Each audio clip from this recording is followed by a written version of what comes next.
Hello and welcome back students. तो कैसे हैं आप लोग? चलिए आज हम लोग स्टार्ट कर लेते हैं लेक्चर नंबर 4। तो इस लेक्चर में हम लोग करेंगे आज दीर्घ उत्तरीय प्रश्न, लॉन्ग टाइप क्वेश्चंस इम्पोर्टेंट। जितने इम्पोर्टेंट लॉन्ग टाइप क्वेश्चन होंगे वो भी करेंगे। और हम लोग इसमें आज कर लेते हैं 4 5 या 6 जितने भी लॉन्ग टाइप हो सकते हैं, देखेंगे उतना लॉन्ग टाइप हम लोग करने का कोशिश करेंगे। तो चलिए हम लोग यहाँ से स्टार्ट कर लेते हैं। तो जो जो स्टूडेंट नए हैं उनको एक बार बता देते हैं, ये है प्रैक्टिस बैच।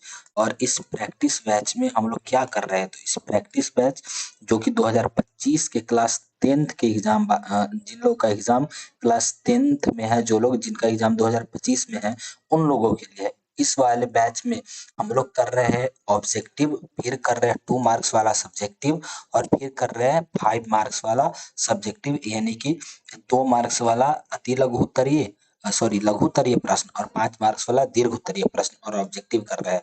अल्टरनेट डे में चलते हैं, जैसे एक दिन ऑब्जेक्टिव, एक दिन 2 नंबर वाला और एक दिन 5 नंबर वाला, ऐसे करके। तो इस बैच में जो लोग नए हैं वो लोग काइंडली चैनल को सब्सक्राइब कर लीजिए और वीडियो को ध्यान से देखिएगा। वीडियो पसंद आएगा तभी जाके वीडियो को लाइक कीजिएगा और अपने दोस्तों के बीच शेयर जरूर कीजिएगा। आ जाइए हम लोग स्टार्ट कर ले। देख लीजिए पहला नंबर क्वेश्चन है। पहला नंबर क्वेश्चन क्या है कि ग्राफीय विधि से जांच करें कि समीकरण युग्म x प्लस 3y बराबर 6 और 2x माइनस 3y बराबर ये बार संगत है या नहीं है। उसके बाद यदि ऐसा है तो उन्हें ग्राफ द्वारा हल करें। तो देख लीजिए दिया है x प्लस 3y बराबर में 6, तो और फिर दिया है एक और समीकरण 2x माइनस 3y बराबर में 12। तो यहाँ से देखिए अगर हम a1 बटा a2 निकाले तो a1 का मान कितना है, x का गुणांक 1, तो 1 बटा a2 का मान 2, तो 1 बटा 2। अगर हम b1 बटा b2 निकाले तो b1 का मान 3 और b2 का मान -3, यानी इसको सॉल्व करेंगे तो हो जाएगा 1 बटा -1, और इसको भी सॉल्व करेंगे तो -1 ऊपर चले जाएगा और 1 नीचे आ जाएगा। और अगर C1 बटा C2 निकाले तो हो जाएगा 6 बटा 12, इसको काटेंगे तो 1 बटा 2। अब ध्यान से देखिए इस वाले में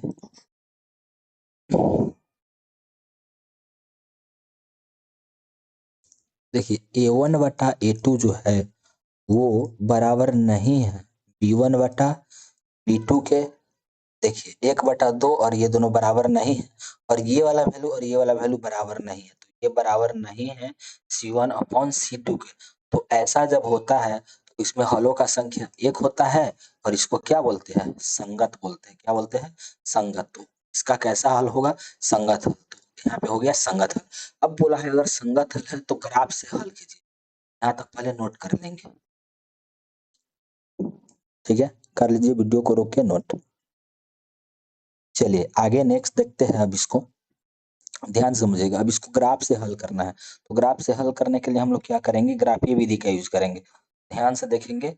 अ, आप लोग वीडियो को रोक के पहले खुद से ट्राई कर सकते हैं, उसके बाद वीडियो से आंसर को मिला सकते हैं, ठीक है।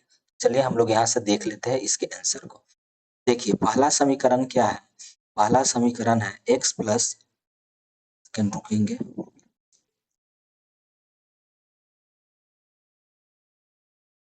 देखिए पहला समीकरण है x प्लस 3y बराबर में 6, यह है समीकरण 1। तो यहाँ से अगर इसको सॉल्व करेंगे तो हो जाएगा x बराबर 6, 3y इधर आएगा तो -y। ध्यान से देखिए यहाँ से क्या करते हो, y का मान लेते कुछ भी, मान लीजिए 0 मान लिए, 1 मान लिए और 2 मान लिए, ठीक है। तो यहाँ पे लिखेंगे जब y बराबर 0, ये ग्राफ हल करने का नियम है ये। तो y बराबर 0 होगा तो x का वैल्यू, तो देखिए यहाँ से x बराबर कितना है, x बराबर है 6 माइनस 3y, तो x का वैल्यू हो जाएगा 6 माइनस 3 गुने y। तो y के जगह पे 0, तो 6 माइनस 3 में 0 से तो 0, तो ये क्या हो जाएगा 6, यानी कि जब y का वैल्यू 0 है उस टाइम पे x का वैल्यू कितना आता है, 6 आता है। अब आगे आगे सॉल्व करेंगे।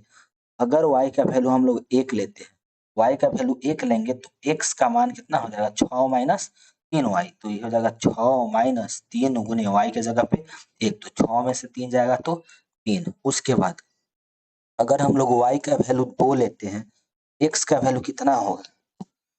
6 माइनस 3 गुने y, है ना, 3y, तो ये हो जाएगा 6 माइनस 3 गुने y के जगह पे 2, तो 6 माइनस 6 मतलब 0। अब इसका एक टेबल बना लेते हैं, ठीक है, तो यहाँ पे टेबल बना लेते हैं, देख लीजिए। तो इसमें लिखेंगे ऊपर में x और नीचे में y, ठीक है।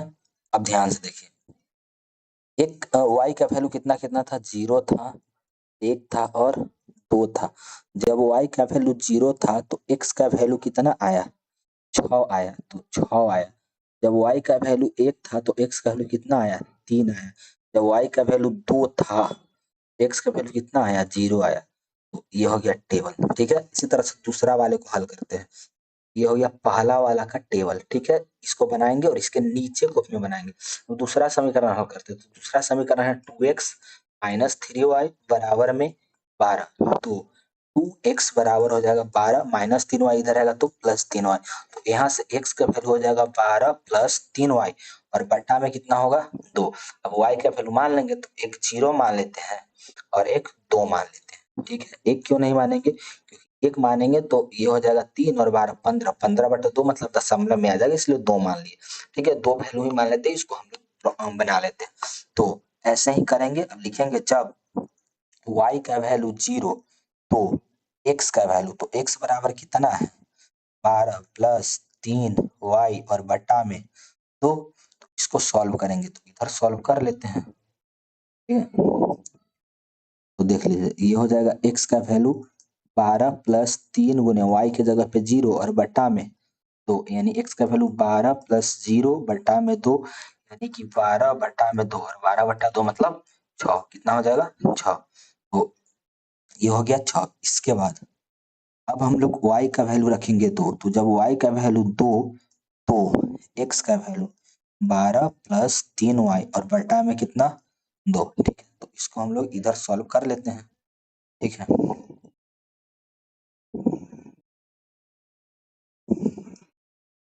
तो आगे इसको अगर हम लोग सॉल्व करेंगे तो देख लीजिए क्या हो जाएगा। अब y की जगह पे कितना रखना है? 2 रखना है। तो 2 अगर रखेंगे तो क्या हो जाएगा? देखेंगे यहाँ पे ध्यान से। तो 2 रखेंगे तो हो जाएगा x बराबर 12 प्लस 3 गुने y की जगह पे 2 और बटा में 2, तो 12 प्लस 3 गुना 6 और बटा में 2, 12 6 18/2 मतलब 9। इसका भी यहाँ पे टेबल बना लेते हैं, ठीक है। दूसरा टेबल तो यहाँ पे बना लेते हैं हम लोग। तो देखिए ये x है, ये y है। y का वैल्यू हम लोग माने थे कितना कितना? एक 0 माने हैं, 2 माने हैं। आप चाहे तो 4 भी मान सकते हैं और कोई संख्या भी मान सकते हो। 0 माने थे तो कितना आया था?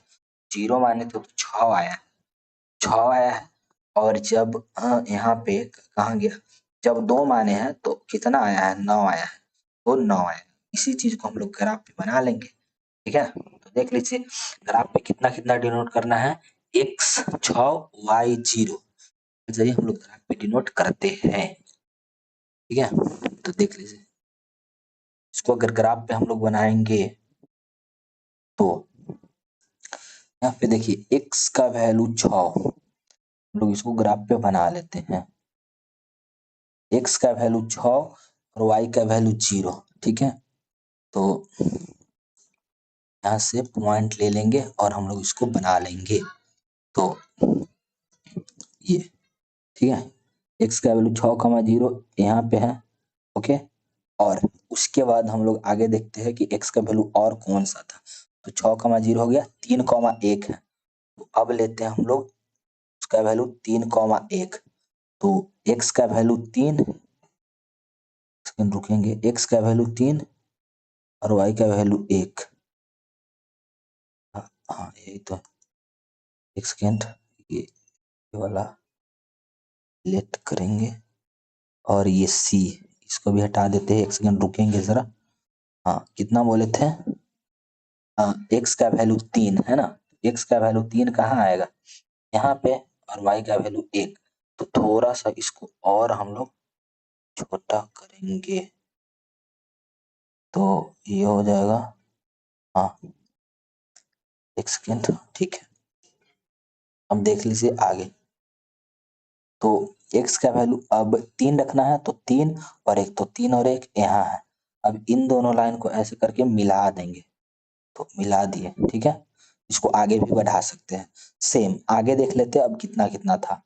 तो आगे देखेंगे पॉइंट कितना है, तो 0,2, x का वैल्यू 0, y का वैल्यू 2, तो रख लेते हैं यहाँ से। x का वैल्यू 2 और y का वैल्यू 0, तो इसको रखेंगे या इसको इतना पे ही छोड़ देते हैं, ठीक है ना। अब देखिए आगे, यहाँ से इसमें देखिए x का वैल्यू 6, y का वैल्यू 0, आगे रखते हैं x का वैल्यू 6 और y का वैल्यू 0, मतलब ये वाला पॉइंट पे। और एक और पॉइंट है, x का वैल्यू 9, y का वैल्यू 2, x का वैल्यू 9 और y का वैल्यू 2, तो x का वैल्यू 9, तो 9 है तो इधर बनाना होगा ना, तो हम लोग इधर बना लेते हैं। सेकंड रुकेंगे, हाँ x का वैल्यू 9 और y का वैल्यू 2, तो ये हो जाएगा यहाँ 9 और 2, ये वाला पॉइंट और ये पॉइंट को रिमूव कर देंगे। एक सेकंड रुकेंगे जरा, ये नोटबुक में आप लोग बनाइएगा ठीक से, ठीक है, वहाँ पे सही से बनेगा, हम लोग नोटबुक में ही बनाएंगे। और यहाँ पे थोड़ा सा मिस्टेक हो जाता है, चलिए इसको हटा लेते हैं। एक तो 6,0 है और एक 9,2 है, तो एक पॉइंट यहाँ है और एक पॉइंट 9,2 है, मतलब एक पॉइंट यहाँ है। इन दोनों को मिला दिए। अब इसको अगर आगे बढ़ाएंगे इधर आएगा, और इसको आगे बढ़ाएंगे तो इधर आएगा। देखिए ग्राफ एक दूसरे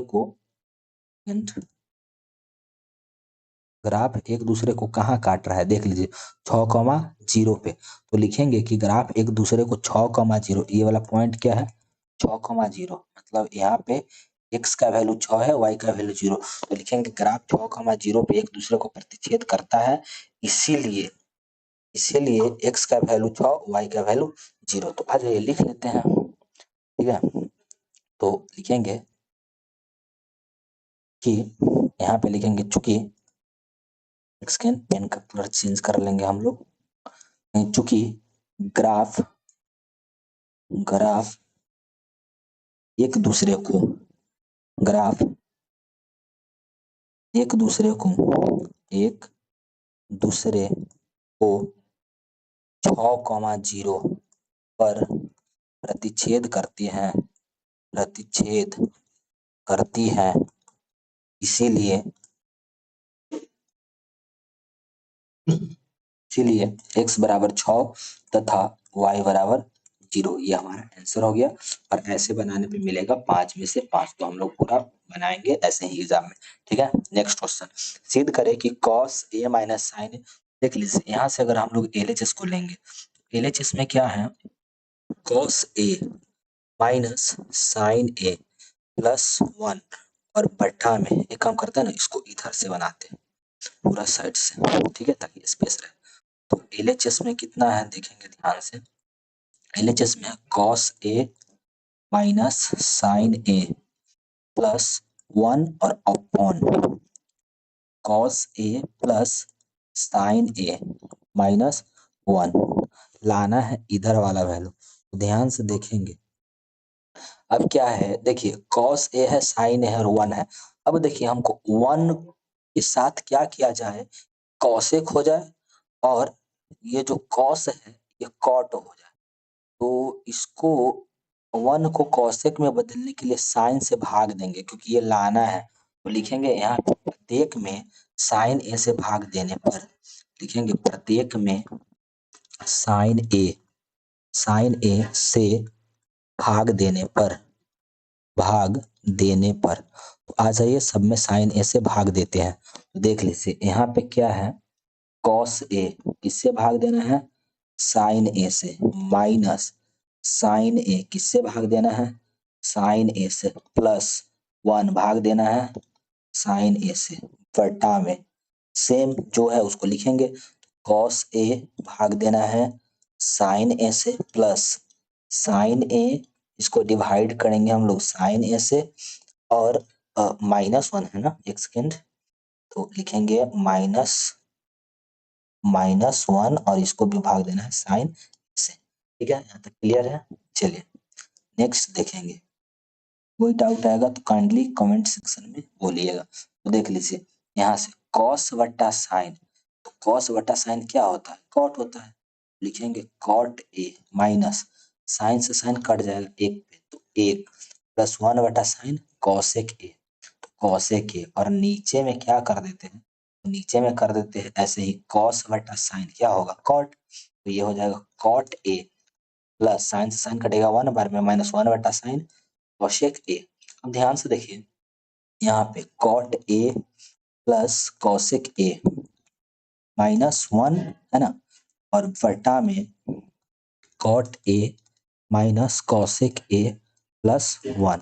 अब ऊपर में 1 के जगह पे इस वाले कॉट और कॉसेक से रिलेटेड एक फॉर्मूला लिखेंगे, तो होता है cot square minus cosec square. आ जाइए लिख लेते हैं cot A plus cosec A minus उससे रिलेटेड फार्मूला, तो वो होता है cosec square A minus cot square A बराबर 1 होता है ना। तो उस फार्मूला को लिख लिया 1 की जगह पे, नीचे में जितना है उतना ही रहने देंगे। तो cot A minus cosec A plus 1। ठीक है, आगे आ जाइए। अब आगे अगर इसको सॉल्व करें तो क्या होगा, ध्यान से देखिएगा। तो ये हो जाएगा, नेक्स्ट पेज में कर लेते देखिए, हो जाएगा cot A plus cosec A, और अंदर में फॉर्मूला रहेगा A square minus B square, A plus B into A minus B. आ जाइए बनाते हैं। ये हो जाएगा cot A plus cosec A, और उसके बाद क्या है, उसके बाद है माइनस, तो हम लोग भी माइनस लगाएंगे और उसका फॉर्मूला लगाएंगे cosec square minus cot square का, तो माइनस लगा दिए और यहाँ पे हो जाएगा A plus B into A minus B, यानी ये हो जाएगा कॉट ए प्लस, एक सेकेंड, कॉसेक है ना, cosec A plus cot A, और ये हो जाएगा cosec A minus cot A. ठीक है, बटा में नीचे में जो वैल्यू था उस वैल्यू को वैसे ही रहने देंगे। तो नीचे में वैल्यू हमारा जो था वो था कितना, देख लेते हैं पीछे से। वो वैल्यू था cot A minus cosec A plus 1। यहाँ देखिए नीचे ये वाला value cot A minus cosec A plus 1, तो लिखेंगे यहाँ पे cot A minus cosec A plus 1 minus cosec A plus 1। अब ऊपर में ध्यान से देखिए cot A plus cosec A यहाँ भी है और cot A plus cosec A यहाँ भी है, यानी कॉमन ले सकते। तो अगर यहाँ से cot A plus cosec A को कॉमन ले लेंगे तो यहाँ पे बच जाएगा, यहाँ पे ये 1 बार में कटेगा तो बचेगा 1, और माइनस अंदर में बच जाएगा cosec A minus cot A. ठीक है, बटा में नीचे, तो नीचे ध्यान से देखिए नीचे क्या है, cot A minus cosec A plus 1। देख लेंगे एक बार और, नीचे यही था ना, हाँ यही था। अब आगे देखिए ये हो जाएगा cot A plus cosec A, और 1 माइनस कॉसेक को गुना तो माइनस कॉसेक ए, और minus minus plus cot A, और बटा में क्या लिखेंगे, जो है सो, है ना, बटा में जो है वैल्यू वही वाला हम लोग वैल्यू लिख देंगे। तो बटा में है हमारा cot A minus cosec A plus 1। अब देखिए 1 प्लस में, यहाँ भी 1 प्लस में, कॉसेक माइनस में, ये भी कॉसेक माइनस में, कॉट प्लस में कॉट प्लस, यानी ये पूरा वैल्यू और ये पूरा वैल्यू सेम है, मतलब ये दोनों कट जाएगा तो कटेगा तो क्या बच जाएगा, cot A plus cosec A, इसी को हम लोग लिख सकते हैं cosec A plus cot A, और यही हमको लाना था, तो यही हो गया RHS प्रूव्ड। ठीक है, देख लीजिए यही लाना था, cosec A plus cot A लाना था, हमारा आ गया cosec A plus cot A. तो ऐसे करके बना लेंगे एग्जाम में। ठीक है, नेक्स्ट क्वेश्चन नंबर 4 ये देखेंगे तीसरा। ठीक है, ये 3rd नंबर क्वेश्चन है, तो देखेंगे ये वाला क्वेश्चन रचना से है, तो इसमें जैसे जैसे स्टेप बताया जाएगा आप लोग सेम वैसे कीजिएगा अपने कॉपी पे। ठीक है, आपका आंसर सही बनेगा। ठीक है, तो देख लीजिए 4 सेंटीमीटर 5 सेंटीमीटर 6 सेंटीमीटर भुजा वाले एक त्रिभुज की रचना करना है। क्या करेंगे, 4, 5 और 6 में से कोई एक नीचे हम लोग खींच लेंगे एक, ठीक है, वो एक लाइन, या ऐसा किया जाए। इस क्वेश्चन को भी होल्ड पे रखिए, ठीक है। इस क्वेश्चन को मैं कॉपी पे बना के, नोटबुक पे बना के डाल दूंगा, ठीक है। तो वहां से आप लोग देख लीजिएगा, ठीक है। Okay, next question number 4। हालांकि उसको छोड़ दिए तो इसी को 3 बना लेते हैं हम लोग। तो इस क्वेश्चन को कर लेते हैं। देखिए, एक खिलौना 3.5 सेंटीमीटर त्रिज्या वाले एक शंकु के आकार का है। किस आकार का है? शंकु के आकार का है, जो उसी त्रिज्या वाले अर्धगोला पर अध्यारोपित है। तो सबसे पहले क्या कर लेते हैं, इधर एक फिगर बनाते हैं। ये मान लीजिए ये एक अर्धगोला है, ठीक है। ये अर्धगोला है, तो ये एक अर्धगोला बना लेते हैं हम लोग। और इस अर्धगोला पे एक शंकु अध्यारोपित है ना, शंकु है, मान लीजिए ऐसे, ठीक है। ये शंकु का हाइट होगा यहाँ, और ये है अर्धगोला, ठीक है। ये है अर्धगोला। अब देखिए, दोनों का त्रिज्या कितना दिया है? 3.5 सेंटीमीटर। तो लिखेंगे यहाँ पे खिलौने का त्रिज्या, खिलौने का त्रिज्या मतलब आर। हालांकि यहाँ पे जो खिलौना में जो अर्धगोला है और जो शंकु है, दोनों का त्रिज्या सेम है, इसीलिए आर लिख लिए 3.5 सेंटीमीटर, ठीक है। उसके बाद इस खिलौने की संपूर्ण ऊंचाई 15.5 है। मान लीजिए खिलौना है, इसका टोटल हाइट 15.5 सेंटीमीटर है। इसको लिखेंगे कि खिलौने की संपूर्ण ऊंचाई, खिलौने की संपूर्ण ऊंचाई, तो लिख लेते हैं यहाँ पे खिलौने की संपूर्ण ऊंचाई। तो खिलौने की संपूर्ण ऊंचाई, संपूर्ण ऊंचाई, इसको हम लोग कैपिटल एच बोल देते हैं। तो ये कितना है? 15.5 सेंटीमीटर, ठीक है। उसके बाद अगर इस अर्धगोला को ध्यान से देखिएगा, तो अर्धगोला का जो त्रिज्या होता है, अर्धगोला का जो ऊंचाई होता है, वो दोनों सेम होता है। तो इसका त्रिज्या कितना है? 3.5 सेंटीमीटर। अगर हमको शंकु का ऊंचाई निकालना है, किसका ऊंचाई? शंकु का ऊंचाई, यानी कि एच का वैल्यू, शंकु का ऊंचाई एच निकालना है, तो उसके लिए क्या करेंगे? पूरा में से, यानी 15.5 में से अर्धगोला का ऊंचाई को घटा देंगे। तो ये हो जाएगा कितना? 12 सेंटीमीटर। तो संपूर्ण, तो खिलौने का संपूर्ण पृष्ठ क्षेत्रफल ज्ञात करें। तो लिखेंगे यहाँ पे खिलौने का संपूर्ण पृष्ठ, खिलौने का संपूर्ण पृष्ठ क्षेत्रफल, संपूर्ण पृष्ठ क्षेत्रफल बराबर, खिलौने का संपूर्ण पृष्ठ कैसे कैसे निकलेगा? तो लिखेंगे अर्धगोला का, अर्धगोला का वक्र पृष्ठ, क्योंकि पूरा बर्तन है तो ऊपर ऊपर से ही पेंट कर सकते हैं, इसीलिए वक्र पृष्ठ। अर्धगोला का वक्र पृष्ठ क्षेत्रफल, अब प्लस में ऊपर क्या है? शंकु, तो लिखेंगे यहाँ से शंकु का वक्र पृष्ठ, ठीक है, वक्र पृष्ठ क्षेत्रफल। अब आगे फॉर्मूला लगा लेते हैं, देख लीजिए। खिलौने का संपूर्ण पृष्ठ, ये हो जाएगा खिलौने, खिलौने का संपूर्ण पृष्ठ, संपूर्ण पृष्ठ क्षेत्रफल बराबर, अब ध्यान से देखिए, यहाँ पे अर्धगोला का वक्र पृष्ठ क्षेत्रफल का फॉर्मूला लिखेंगे। तो अर्धगोला का वक्र पृष्ठ क्षेत्रफल कितना होता है? यह होता है 3πr²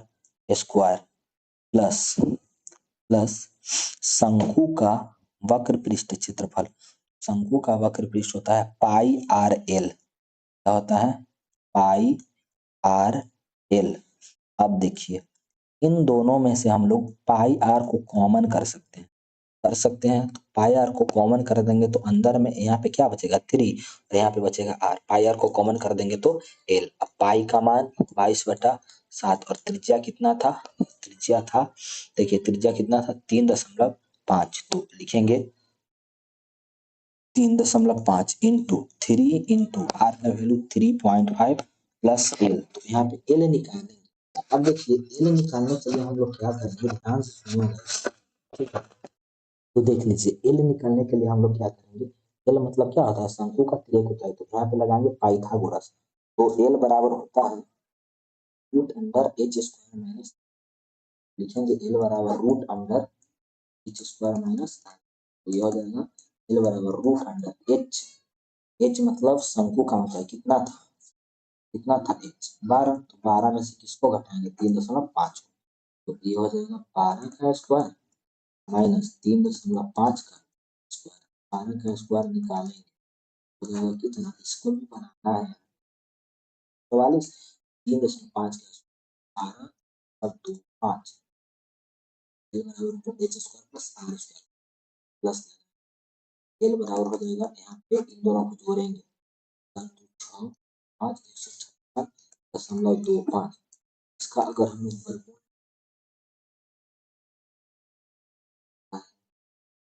इसका वर्गमूल अगर हम लोग इसको 12 से 25 अगर 125 यानी 12.5 आ सकता है, इसका वर्गमूल निकालेंगे तो 12.5, ठीक है, इसके देंगे 156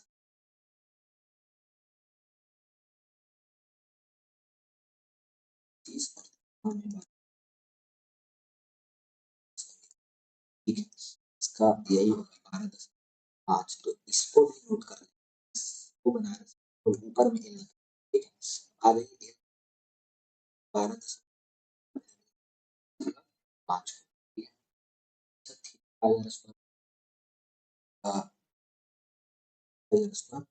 वाले का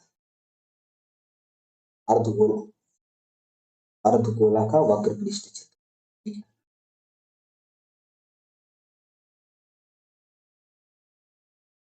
तो देख लीजिए अर्धगोले का वक्र पृष्ठ क्षेत्र, एक सेकंड रुकेंगे, अर्धगोला का वक्र पृष्ठ 2 पाई आर स्क्वायर लिखा, सॉरी मिस्टेक हो गया, सॉरी सॉरी सॉरी, पूरा नहीं लगा 2 पाई, तो यहाँ पे क्या आ जाएगा 2, तो यहाँ पे क्या आ जाएगा 2, और एल का वैल्यू अभी निकला है कितना 12, ठीक है, सॉल्व कर लेंगे, 7 से कटेगा 5, 0.5, 22 से 0.5 में गुना करेंगे तो 110,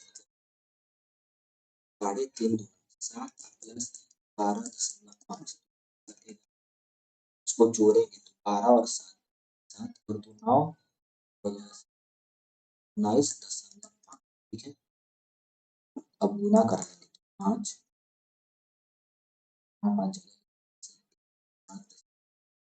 5 से लेके, ठीक है, 2145 था, 10.5 था ना, 10.5 दशमलव के बाद एक अंक है तो बैठा था 5, 5 गुना करें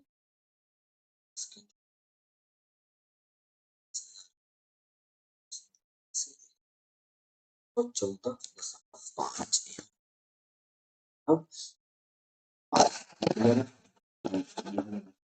सेंटीमीटर, क्योंकि खिलौने का संपूर्ण पृष्ठ क्षेत्रफल। नेक्स्ट क्वेश्चन देख लेते कितने क्वेश्चन सोच गया, ठीक है, एक और ये, ठीक है, तो आ जाइए इस क्वेश्चन को कर लेते हैं, क्वेश्चन नंबर 4, ठीक है, लास्ट हम लोग 4 क्वेश्चन इस वीडियो में कर लेंगे।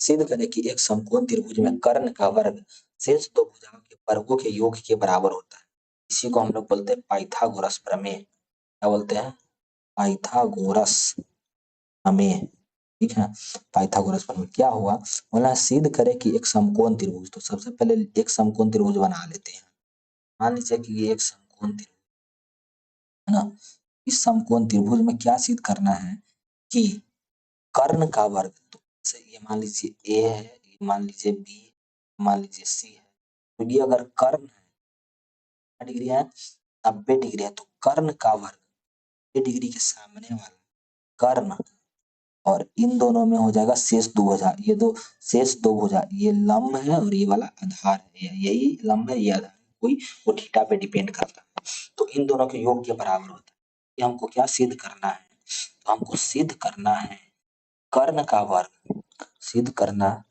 है, क्या सिद्ध करना है कर्ण, कर्ण कितना है AC, तो कर्ण का वर्ग शेष 2 भुजा, तो कौन कौन है AB और BC, शेष 2 भुजाओं के वर्गों का योग, तो इसका भी वर्ग इसका भी वर्ग, इसके योग मतलब जोड़ के बराबर होता है, ठीक है, अब देखिए तो पहले जो दिया है उसको लिख लेते हैं, तो लिखेंगे यहाँ पे माना कि ए बी सी एक समकोण त्रिभुज है, एक समकोण त्रिभुज है जिसका कोण भी समकोण है, जिसका कोण भी कोण भी समकोण है, कोण भी क्या है, समकोण है। अब ये हमको सिद्ध करना है। अब क्या काम करते हैं, ध्यान से देखिए। हम एक रचना करते हैं, इस वाले बी से इस एसी पे एक लंब डाल लेते हैं, इसका नाम दे देते हैं बी डी। क्या डाल देते हैं, लंब। तो यहाँ पे लिखेंगे अब रचना, रचना में लिखेंगे बी से एसी पर, बी से एसी पर बी डी लंब खींचा या बी डी लंब डाला, ठीक है। इसके बाद अब देख लीजिए प्रमाण, प्रमाण।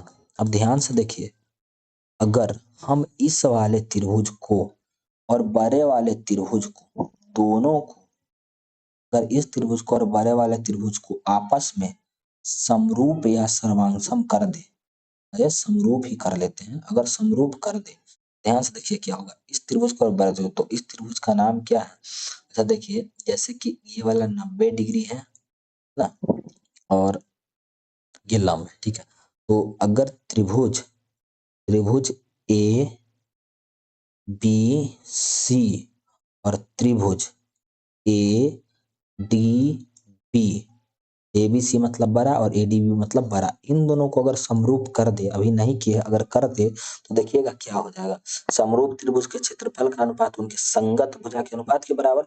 तो ए बी, तो यहाँ से हो जाएगा ए बी, बटा वहां से हो जाएगा ए डी, बराबर हो जाएगा बी सी, और उधर से हो जाएगा, यहाँ से हो जाएगा बी डी, ये हो जाएगा बी डी, फिर हो जाएगा यहाँ से ए सी, ये हो जाएगा ए सी, और लास्ट में हो जाएगा ए बी। तो अगर इसको ऐसा कर देंगे तो देखिए, ये वाला और ये वाला, इन दोनों को अगर गुना करें तो ये हो जाएगा ए बी का स्क्वायर बराबर ए डी गुने ए सी, हो जाएगा ए डी इंटू ए सी, ऐसा होगा, ठीक है। तो इसी को पहले सॉल्व करते हैं।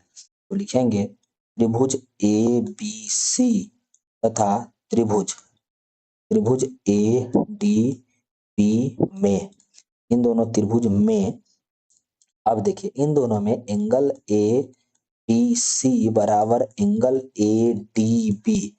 देखिए इसका जो एंगल बी है, बड़ा वाला त्रिभुज ए बी सी का जो एंगल बी है ये 90 डिग्री है, और A D B, A D B का जो ये वाला है डी, ये 90 डिग्री है। तो दोनों 90 है, तो यहाँ पे लिखेंगे दोनों 90 डिग्री है। क्या डिग्री है, 90 डिग्री है। उसके बाद दोनों में देखिए, बड़ा वाला त्रिभुज में एंगल ए आ रहा है और छोटा वाला त्रिभुज में भी एंगल आ रहा है, मतलब दोनों में एंगल एक कॉमन है, कॉमन है। तो यहाँ से क्या करते हैं, इसको लिख लेंगे एंगल बी ए सी, मेन एंगल को बीच में, और ये हो जाएगा डी ए बी, कॉमन है तो उभयनिष्ठ, क्या हो जाएगा, उभयनिष्ठ। अब ध्यान से देखिए, दो एंगल बराबर हो गया तो कौन सा रूल लगेगा, एंगल एंगल, तो लिखेंगे एंगल एंगल समरूपता कसौटी से या समरूपता से त्रिभुज एबीसी समरूप है त्रिभुज एडीबी के। अब अगर दोनों त्रिभुज समरूप है, इसका मतलब इनका ये जो समरूप है, इसका मतलब ये हुआ कि इनके संगत भुजा का अनुपात बराबर होगा। तो ए बी बटा ए डी, बी सी बटा बी डी और ए सी बटा ए बी। अब इन दोनों को क्रॉस गुना किए तो ए आया, इसको मानेंगे समीकरण 1, ठीक है, क्लियर है। अब देखिए, इस वाले नीचे वाला त्रिभुज को बड़ा वाला त्रिभुज के साथ समरूप करेंगे, तो बड़ा वाला का नाम ए बी सी,